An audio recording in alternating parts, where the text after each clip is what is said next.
Most eligible ఉంటారో వాళ్ళని వరకే యూజ్ చేసుకుంటారు. సో ఆ స్కీమ్ మీకు నచ్చింది, బాగానే ఉంది అనిపించింది? అంటే ఒక రకంగా చెప్పాలంటే ఇది నాకు నచ్చలేదండి. ఎందుకంటే ఒక రకంగా నచ్చింది, ఒక రకంగా నచ్చలేదు. ఇక్కడ 2 డ్రాబ్యాక్స్ ఉంటాయండి. ఫస్ట్ థింగ్, నా సెలక్షన్ దాని ఆ స్కీమ్ వల్ల క్యాన్సిల్ అయింది కూడా నాకు నచ్చదు. నాకనే కాదు, నాతో పాటు ఎందరో జీవితాలు కూడా ఆగమైపోయాయి, అంటే టర్న్ అయిపోయాయి. కాబట్టి వాళ్ళకు కూడా నచ్చదు ఆ స్కీమ్. కానీ ఆ స్కీమ్ ఒక రకంగా బెటర్. ఎలా బెటర్ అంటే, వాళ్ళు అక్కడ 4 ఏళ్ళు చేసి వచ్చిన తర్వాత సమాజం పట్ల వాళ్ళు తెలుస్తుంది ఎలా ఉండాలి, డిసిప్లిన్ అనేది ఒక 10 మందికి చెప్తారు. సో అలాంటి వాళ్ళు ఊర్లో కానీ రాజకీయాల్లోకి వస్తే ఇంకా మంచిది కదా. దేశ సేవ చేసి వచ్చిన వాళ్ళు ఆల్రెడీ వాళ్ళు సర్పంచ్లు గాను లేకపోతే ఏదైనా చిన్న చిన్న వార్డు మెంబర్లు కానీ నిలబడితే వాళ్ళకి సమాజం పట్ల దేశం పట్ల ఉన్న గౌరవము సమాజానికి చెప్తారు వాళ్ళు.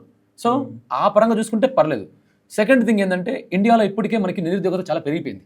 ఆ 4 years అక్కడ చేసి వచ్చినారంటే వాళ్ళ ఏజ్ ఎంత ఉంటుంది? మహా అయితే ఒక 25, 24 అనుకోండి. యావరేజ్గా ఒక 23 వేసుకుందాం ఎగ్జాంపుల్.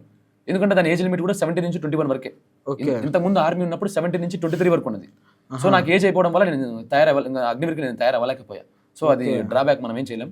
ఈ 21 years తర్వాత వాళ్ళు ఒకవేళ 21 years సెలెక్ట్ అయినా మహా అయితే 24కి వచ్చేస్తాడు, 24, 25కి వచ్చేస్తాడు. 25 అంటే మనకేం ముసలోళ్ళం కాదు, అది పింఛన్ తీసుకునే వయసు కాదు. కాళ్ళు కూడా బాగానే నడుస్తుంటాయి, కళ్ళు బాగా కనపడతాయి, ఒళ్ళు మొత్తం బాడీ పార్ట్స్ అన్ని బాగా పనిచేస్తూ ఉంటాయి. సో ఆ మూమెంట్లో వీళ్ళు అక్కడి నుంచి రావడం, మళ్ళీ ఇక్కడికి వచ్చినాక బయట ఉన్న పోటీ ప్రపంచంలో ఎదుర్కోవాలంటే కొంచెం ఇబ్బంది పడతారు. లైక్ ఇప్పుడు ఒక లైఫ్లో ఒక ఫ్లో అనేది కంటిన్యూ అవుతుంటుంది.